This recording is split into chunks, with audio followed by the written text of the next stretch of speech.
as the fold things flap outside now melting windows, and the mushroom forest that was once my kitchen begins to spore, I thankfully realize that my time is approaching. It looks like an oblivious fade for me. Rather this than the way Mr. Jennings down the hall had suffered.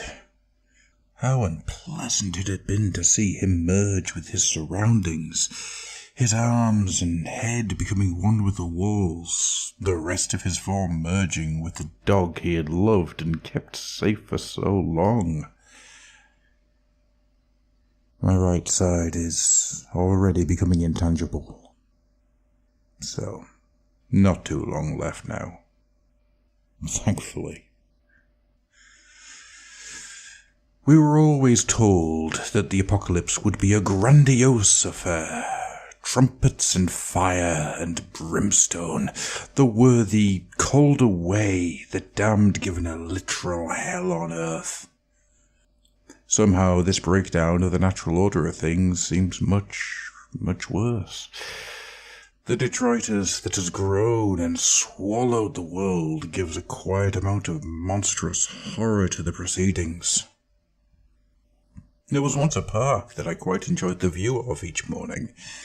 Now a threatening, towering mass, a citadel of refuse. All the things that we as a species threw away and ignored, took for granted. It would no longer be our problem, right? And now it has taken to the streets, taken them for their own. Lucy agreed with me back then that the rubbish had somehow become sentient. How we laughed at the idea, the silliness of the shape of it. That was a lifetime ago, when we could still feel something. Those early days of the end. A week is a long time at the end of all things. The strangest thing about those first few days has been how easily people accepted it. Oh, fear rose up and panic stalked the streets like a hungry animal. Lucy and I ran for our lives once from looters who thought that the flat-screen TVs, now bubbling and melting and oozing, would be useful. The one that we had looks like a small lake. Of course, that day was the first time we saw the flapping folds. Lucy thought they may have been pigeons, once evolved into the rubbish that housed them. The folds make no noise to start with. They drift like a plastic bag, twisting on the winds until they see prey and fall, wrapping themselves around their victim, shrinking and snapping. Eventually the cracking, the crackling, and the screaming stops, and they simply flap away again. To drift once more. Still, I count my blessings. I've seen the cockroach bins prowling around the building's lower depths. Won't be long until I hear that dreadful unearthly knocking that they make.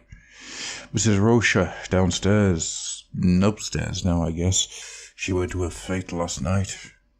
I wish I could have cared more when the ground and the walls became red and sticky and hot. Wish I had cared enough to at least warn her, to tell her to move away before she began leaking those damned fountains of hers. At least I wish I'd cared enough to stop watching. Or, help her suffering. But as I say, we don't seem to be allowed emotion anymore. The fade is growing. I could no longer feel anything on my right side. Sight is dimming. I wonder if I should be scared. I wonder if the sight of Lucy's head over there should bother me in some way. Her head is still in the dining room, what was once a room, overgrown now with moss bricks and housing a herd of cutlery mice. Her torso appears to be sliding across the ceiling. I don't really know where her limbs went. I can hear the knocking. Again and again. I think they're outside. all shiny, green and staring. I think the best thing about this has been the sky. Rainbows burning across the world, a fiery aurora borealis, even as the stars began to spin and dance across the heavens before they, too, were switched off. I like to think there was a caretaker who knew that the end was nigh, and he tried to save the bills. The sight is gone.